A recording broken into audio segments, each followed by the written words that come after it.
os réus acusados pelos atos golpistas de 8 de janeiro. Isso mesmo. Inicialmente vão ser 4 julgamentos. Hoje, o ministro Alexandre de Moraes, relator, deu o seu voto. E o ministro Nunes Marques fez o contraponto, como o ministro revisor, também apresentou o seu voto. Vamos ver como foi neste resumo das informações de hoje. Quem traz para a gente é a Maiara Dias. Confira. O ministro Alexandre de Moraes, relator das ações que apuram os atos golpistas de 8 de janeiro no Supremo Tribunal Federal, votou pela condenação do primeiro réu, Aécio Lúcio Costa Pereira. A condenação é por 17 anos de prisão, sendo 15 anos e 6 meses de reclusão e 1 ano e 6 meses de detenção no regime aberto. Quem não acreditou, estamos aqui. Quem não acreditou, também estou aqui por vocês. Olha onde eu estou, na mesa do presidente. Moraes votou pela condenação pelos crimes de abolição do Estado Democrático de Direito, dano qualificado, golpe de Estado, deterioração do patrimônio tombado e associação criminosa. No início do voto, o ministro reforçou a gravidade dos ataques que culminaram na invasão das sedes dos 3 poderes em Brasília.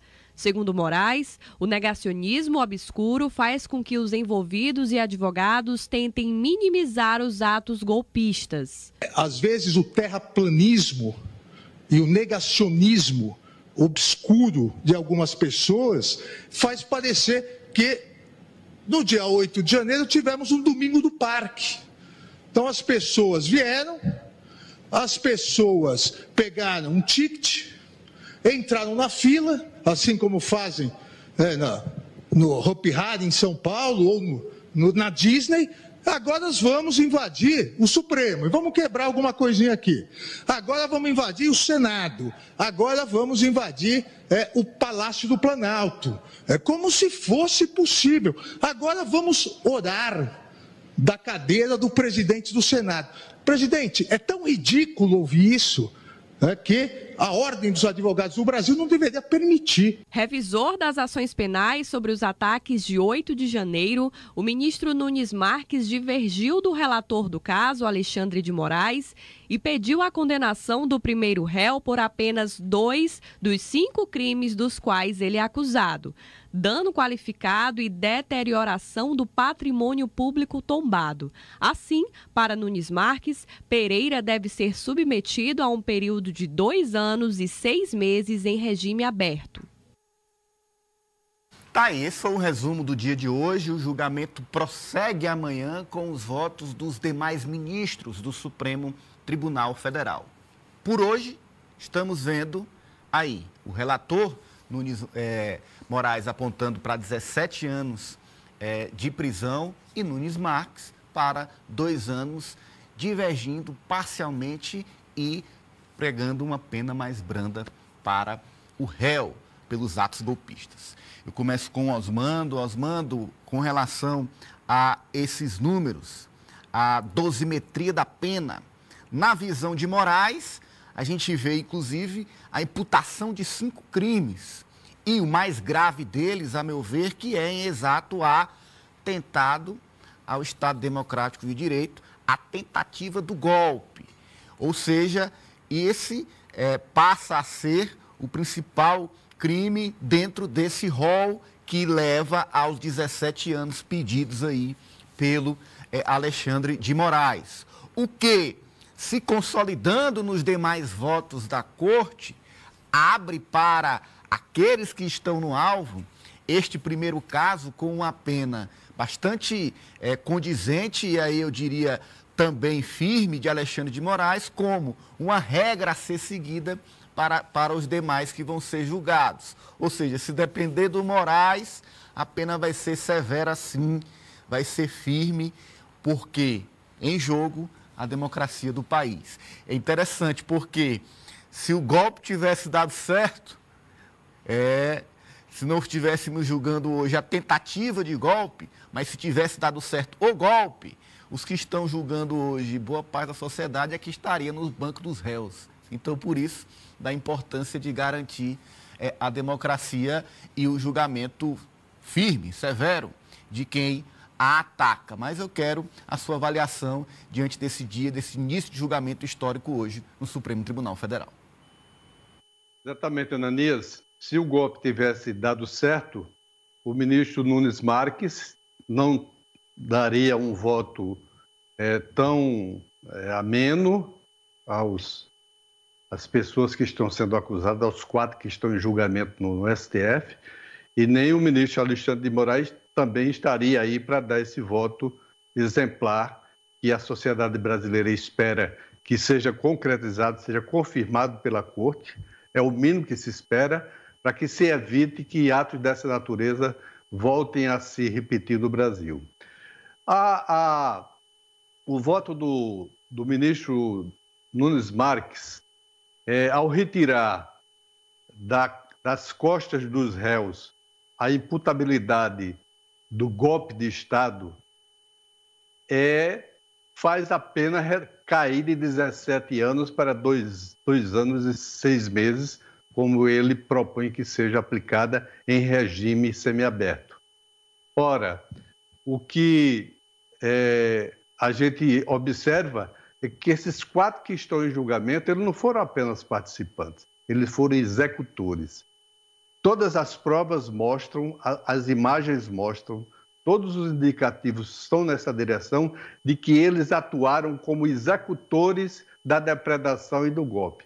Ao reconhecer que houve danos ao patrimônio, jamais o ministro poderia isentá-los de que houve tentativa de golpe e associação criminosa, porque está provado que esses 4 estavam associados a uma organização criminosa que tinha o objetivo real de aplicar um golpe no Brasil e de impedir que o governo Lula tivesse sequência com, a partir daí, a adoção do GLO e a presença do Exército assumindo o comando do Brasil, que era tudo isso que eles pretendiam.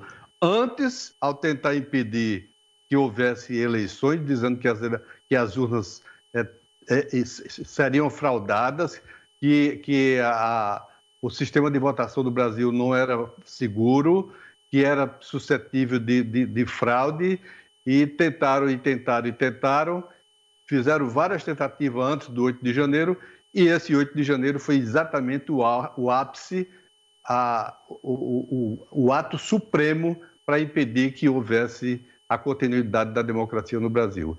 Eu espero, vamos acompanhar amanhã, o julgamento de amanhã, que os outros ministros confirmem o relator e que deem a esses 4 que estão sendo julgados a pena que eles merecem, para que isso sirva de exemplo, para que isso seja uma ação doutrinária, para que quem tentar novamente saiba que vai ir para a cadeia.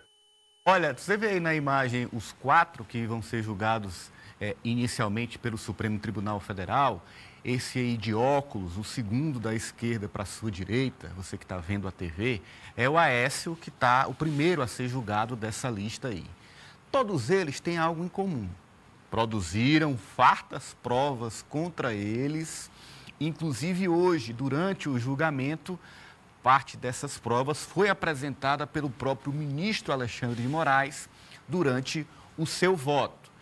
E provas não só da depredação do patrimônio público, da destruição dos 3 poderes, mas, de fato, da tentativa do golpe militar, com camisas estampando intervenção militar. Essa que o Aécio usa tem essa frase, e em mensagens gravadas e distribuídos dentro do grupo que Moraes classificou de organização criminosa, dentro desse grupo, disseminando a ideia de que é hora do golpe, é hora de ir para a rua, é hora de parar as ruas e avenidas do país, é hora de fazer valer a invasão ao Supremo Tribunal Federal e tomar o poder de um governo legitimamente e democraticamente eleito na força. E aí, é nesse contexto que se encaixa, Kátia, a fala de Moraes, quando ele diz, olha, para alguns era um domingo no parque, Era como se o negacionismo, o obscurantismo, levasse a ideia de que poderia ser um domingo no parque. Mas não, as tentativas lá, de fato, eram golpistas. E aí, este é um ponto central, e eu reforço, que o Supremo Tribunal deve levar em conta, pelo menos o ministro Alexandre de Moraes já levou no seu voto, de que o cerne disso tudo era uma tentativa de golpe de Estado. Pois é, Ananias, a questão, quando o ministro fala, né, a impressão de que era um domingo no parque e tudo, é porque se passou um bom tempo construindo na cabeça dessas pessoas a ideia de que vamos derrubar os poderes constituídos, vamos tomar conta de tudo, como se isso fosse um ato banal, algo corriqueiro, normal. E aí a gente viu, né, o que essas pessoas fizeram ali dentro, né, da sede dos poderes, e se filmaram, perderam completamente a noção e a ideia de que estavam cometendo um crime, ou então entenderam que era apenas um mero crime de vandalismo.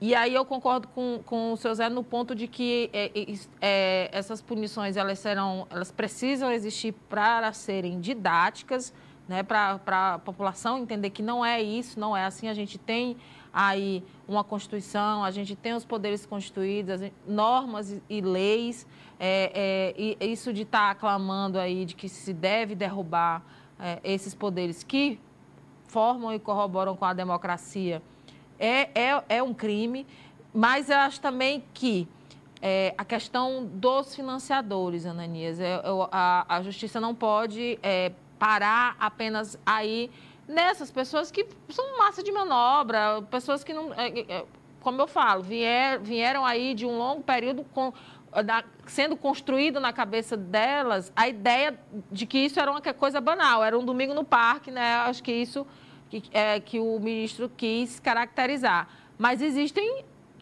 as pessoas que pagaram por isso, as pessoas que financiaram os acampamentos, que financiaram os transportes, era gente do país inteiro que estava ali, né? E alguém pagou por isso. E acho que chegar nesse ponto aí também vai ser muito importante e determinante para colocar, assim, fechar essa questão do didatismo que o senhor Zé colocou, do exemplo. Olha, não é bem assim, não é essa bagunça, hoje eu acordei, eu quero derrubar o Congresso, eu quero derrubar o STF, vou lá para Brasília fazer baderna e está tudo bem, legal, é o parque de diversões. Esse primeiro voto, ele é muito o recado do Supremo Tribunal Federal para esse tipo de atentado contra a democracia. O voto do ministro Alexandre de Moraes é um voto justo. Eu acompanhei quase a